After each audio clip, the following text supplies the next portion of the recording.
Today we're going to install the 5.75 inch LED halo headlamp from Custom Dynamics. This is going to go on a 2007 Softail Custom. Let's open the box and see what it comes with. We have the instructions, and here's the headlamp. This is the halo headlamp. If you'll notice around the outside, it has a white ring. From the pictures on Custom Dynamics website, kind of acts like a daytime running light.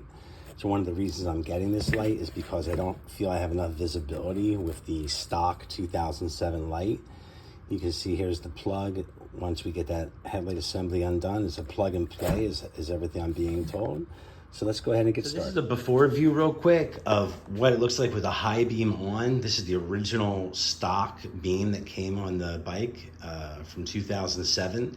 You'll notice I have the Custom Dynamics turn signals, LED turn signals put on, and they actually show a little brighter than the headlight. Okay, the first step in this installation, according to the manufacturer's instructions, is to remove the negative battery terminal.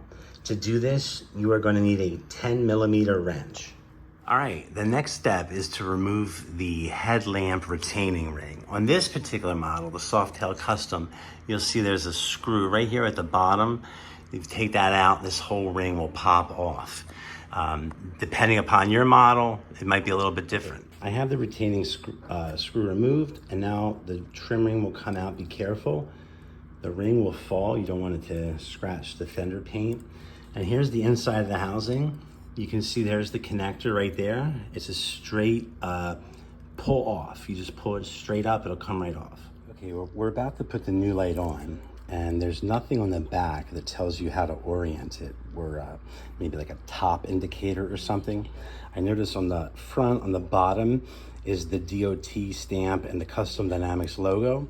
So I'm gonna put it in with that at the bottom, assuming that's the orientation. As you can see, all you have to do is take the 3-prong connector on the new LED headlight and plug it into the 3-prong connector on your existing bike. Okay, at this point, you can see we have the new LED headlight installed, and we reattached our retaining screw into that as well. All right, so our final step is to reconnect the negative battery terminal, and then we can turn it on and test it out.